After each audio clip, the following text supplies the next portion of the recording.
जी star news से आइए डालते हैं आज की मुख्य खबरों पर एक नजर।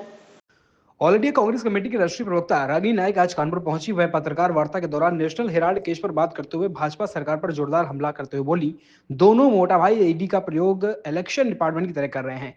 कबीर के दोहे का जिक्र करते हुए कहा कि झूठों की सरकार है, यह जुमले का हथियार है। इस सरकार से क्या उम्मीद की जा सकती है। आगे कहा कि नेशनल हेराल्ड केस में जो भी नुकसान हुआ था उसे इक्विटी में बदलने के काम किए गए काम को मनगढ़ंत तरीके से पेश किया गया है और अगर कांग्रेस का कोई भी नेता इस केस में शामिल होता है, इसे सजा करने में कितनी देर क्यों लगी। 10 साल का समय चार्जशीट में लग गया।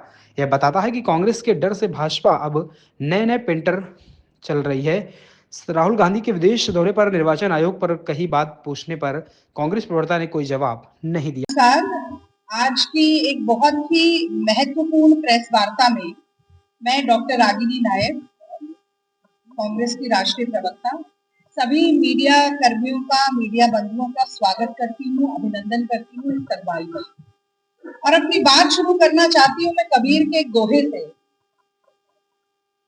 उन्होंने कहा कि सांच बराबर तप नहीं, सांच बराबर तप नहीं, झूठ बराबर पाप, जाके हृदय सांच है, ताके हृदय हरिया।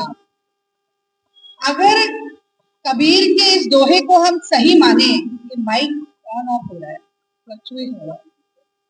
अच्छा, मुझे लगता है कि धारदार सवाल है, लेकिन अगर तथ्यों पर उसका आकलन किया जाए तो थोड़ा सा कमजोर सवाल। जो आरोप लगाएगा और जो आरोप का जवाब देगा, उसमें से एक को ऊपर आंकना और एक को नीचे आंकना मैं समझती हूँ गलत है। आप कह रहे हैं, एक मिनट, आप मुझे जवाब देने दीजिए। आप रिएक्शनरी पॉलिटिक्स कह रहे हैं हमें, लेकिन मैं ये बताना चाह रही हूँ आपको इतनी देर से, शायद आपने गंभीरता से सुना नहीं, कि ये सारे आरोप जो है वो प्रतिशोध की राजनीति से प्रेरित है। और जब कोई आरोप लगाया जाएगा तो उसका खंडन तो करना ही पड़ेगा। लेकिन आप देखिए, मैं ये बात जरूर कहना चाहती हूँ कि आरोप को खारिज दो तरीके से किया जाता है। एक तो कानूनी लड़ाई है, जो कि हम कोर्ट में लड़ेंगे और लड़ भी रहे हैं, और बार बार मोदी जी मुंह की खा रहे हैं। मैंने बताया 2015 में क्लोजर रिपोर्ट भी आ गई थी और अभी भी 10 साल चार्जशीट फाइल करने में लग गए और उनकी द्वारा चलाई गई ईडी का कन्विक्शन रेट भी 1% ही है। पर उसके अलावा एक होता है जनता के बीच की लड़ाई, जो ये परसेप्शन पॉलिटिक्स जिसे कहते हैं कि जनता क्या सोचती है। तो इसीलिए ये प्रेस वार्ता करना और आपके जरिए अपनी बात जनता तक पहुंचाना बहुत जरूरी है। और इसलिए भी जरूरी है कि सड़क से लेकर सदन से लेकर संसद तक बार बार जनता के मुद्दे अगर कोई उठा रहा है, आप पूछ रहे हैं कि आप तो सिर्फ खारिज कर, मैं तो ये जानना चाहती हूँ कि अगर मणिपुर में पूरा मणिपुर अगर आज सुलग रहा है तो केवल एक नेता है जो वहां जाकर लोगों के जख्मों पर मलहम लगाने के लिए गया। मोदी जी तो 2 साल में सुध नहीं ली।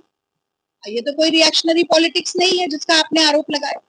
अगर हाथरस की बेटी पर दरिंदगी होती है, अत्याचार होती है, तो राहुल गांधी, प्रियंका गांधी पैदल चलकर जाते हैं, मोदी जी, अमित शाह जी नहीं जाते। अगर इस देश के 700 किसान शहीद होते हैं तो राहुल गांधी ट्रैक्टर चलाकर संसद में पहुंचते हैं और कहते हैं कि मैं अन्नदाता के साथ खड़ा हूं। 44 सीटें थी हमारी और भूमि अधिग्रहण बिल के जरिए किसानों की जमीन हड़पने की कोशिश की। राहुल गांधी और कांग्रेस पार्टी ने मोदी जी के घुटने टिका दिए। अगर पहलवान बेटियों के सम्मान पर आंच आती, मोदी जी की पुलिस उन्हें बालों से पकड़कर घसीटती है, तो राहुल गांधी और प्रियंका गांधी है जो बीच में जाते हैं और वहां जाके उनके सम्मान की लड़ाई लड़ते हैं। तो महंगाई के ऊपर, बेरोजगारी के ऊपर, संवैधानिक अधिकारों के क्षरण के ऊपर, लोकतांत्रिक मूल्यों के हनन के ऊपर अगर कोई इस देश में लड़ रहा है तो वो कांग्रेस पार्टी है और कांग्रेस पार्टी के नेता है। तो आप इस तरीके का आरोप मत लगाइए। देखिए, ये जो आपके पास एक प्रेस रिलीज पहुंचा है, उसी तरीके का पत्र और एक ये झूठ और सच, ये हमने निकाला, ये भी आपके पास पहुंच जाएगा। मैं चाहती हूँ इसकी भी अगर आप एक तस्वीर ले सकें। तो ये इस तरीके का जो प्रिंटेड, वो हम कर लेंगे, एक मिनट मैं बोल लूँ उसके बाद करेंगे। तो ये जो प्रिंटेड मटेरियल है, इसको भी हम हर जिले, हर गांव, हर कस्बे, हर शहर, हर नुक्कड़, हर गली तक पहुंचाने के लिए प्रयासरत हैं। कांग्रेस का जो अपना संगठन है, उसके ज़रिए भी हम ये सारी बातें पहुंचाएंगे। प्रेस वार्ता भी करेंगे, पत्रकार बंधुओं का भी सहयोग मांगेंगे और इसके साथ साथ हम न्यायालय का भी दरवाज़ा खटखटाते रहेंगे, न्याय की गुहार लगाते रहेंगे।